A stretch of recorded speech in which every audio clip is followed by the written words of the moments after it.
Do you want to grow closer to God?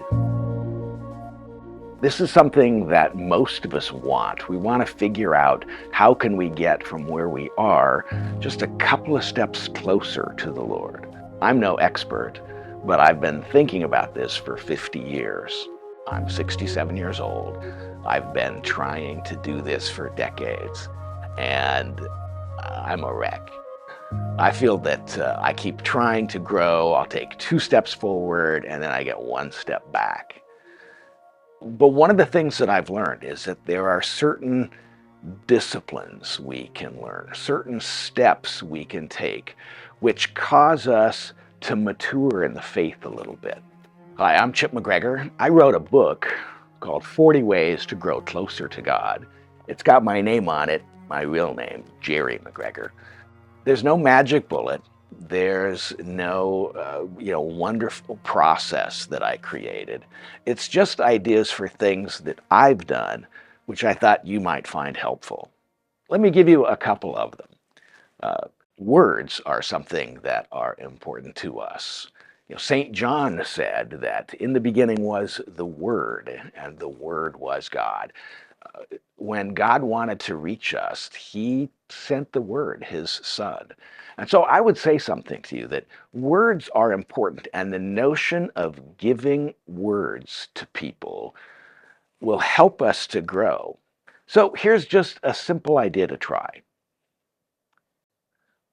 Think about the person who led you to Christ. It might have been a television preacher.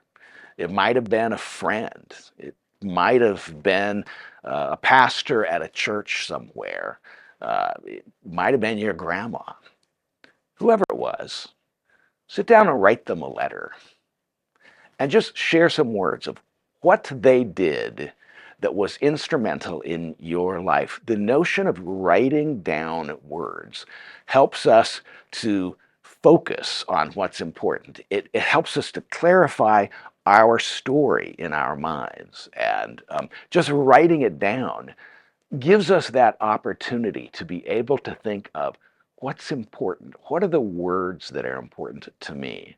That's why one of the things that a lot of leadership people will tell you is that you should write letters to your mentors, the people who were important to you. It doesn't have to be long and involved. It's simply your chance to express gratitude to those people in your life who helped you grow. And that's what growing closer to God is all about. It's about growth. It's about growing. So if you could write a letter to the person who led you to Christ, or to people who have been mentors, people who have been really important to you, that's a spiritual practice. I'm going to give you one other one. The notion of giving a gift. Now, a letter's a gift, but in your church, you are often asked to give to something. We've got a building fund going on, or we've got some kind of a ministry that needs funding, or there's a missionary going overseas or working inner city and they need your help. As a matter of fact, if you want to give a gift, you can probably send one right here to JourneyWise and they'd take it as we try and get other courses out and available to other people. But I have an idea for a spiritual practice. It's not just in the giving. It's giving anonymously. Giving in a way that nobody can come and pat you on the back and tell you what a fantastic person you are. Nobody can come and explain to you that you gave this gift and so you're going to get a tax-deductible contribution.